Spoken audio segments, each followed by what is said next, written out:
थोड़ी देर में ट्रंप की एक बड़ी बैठक होने वाली है। जो स्थितियां हैं यूरोप को लेकर, यूक्रेन को लेकर, उस पर ट्रंप की एक बड़ी बैठक की खबर सामने आ रही है और निश्चित तौर पर उम्मीद ये की जा रही है कि कोई बड़ा ऐलान ट्रंप की सरकार की तरफ से, अमेरिका की तरफ से किया जा सकता है। बैठक में ज़ेलेंस्की के खिलाफ बड़ा ऐलान संभव है। सीनियर अधिकारियों से मिलने जा रहे हैं ट्रंप। ये अपने आप में एक बड़ी जानकारी सामने आ रही है।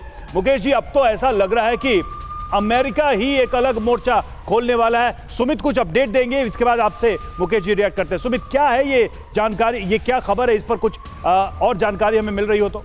देखिए बिल्कुल रवि, ये कहा जा रहा है कि अब डोनाल्ड ट्रंप अपने सीनियर अधिकारियों के साथ एक बड़ी बैठक करेंगे आज 3 मार्च को। और खास बात ये कि उसमें वो कड़े फैसले लेने वाले हैं, ना सिर्फ ज़ेलेंस्की के खिलाफ बल्कि यूक्रेन के खिलाफ भी। हमने देखा कि डोनाल्ड ट्रंप ने इस बात को, और कह सकते हैं व्हाइट हाउस ने इस बात को सीधे तौर पर ज़ेलेंस्की की मीटिंग को एक अनरिस्पेक्टफुल मैनर के तौर पर देखा। उन्होंने कहा कि हम अपमान किया गया, अमेरिका के लोगों का अपमान किया गया। और यही वजह है कि अब शायद डोनाल्ड ट्रंप इसको और आगे ले जाना चाहते हैं। कड़े प्रतिबंध, कड़े एक्शन ले सकते हैं ज़ेलेंस्की के खिलाफ। और ना सिर्फ अब ये आर्थिक रूप से, मिलिट्री पॉइंट ऑफ व्यू से, बल्कि ऐसा भी हो सकता है कि जिस तरीके से एलन मस्क ने ऐलान किया था कि सारी एड की जांच होगी, हो सकता है कि कोई क्रिमिनल प्रोसीडिंग्स भी उनके खिलाफ चलाई जा सकती है।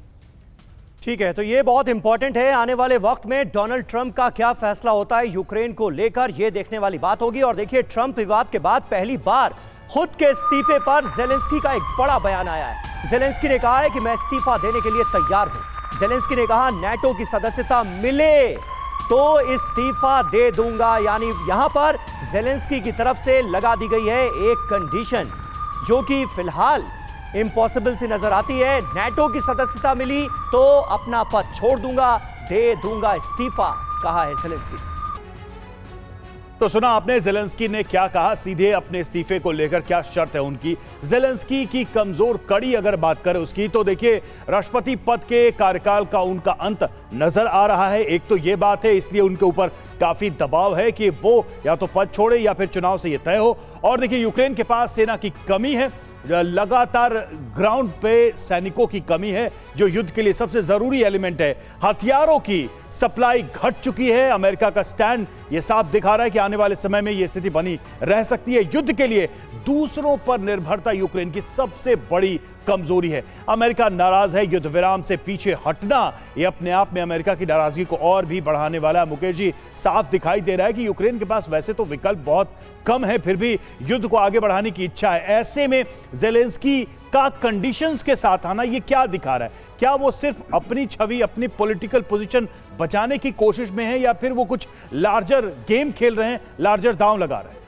रवि, चीन के शुंजू की एक किताब है, उसमें युद्ध कौशल पर है, और उसमें बताया गया है कि दुश्मन को आप चारों तरफ से मत घेरिए, क्योंकि वो अपना पूरा ध्यान फिर पूरी तरह से आप पर बदला लेने के लिए लगाएगा। एक रास्ता उसको भागने का दीजिए और वो पूरा ध्यान उस रास्ते से निकल कर भागने पर लगाएगा।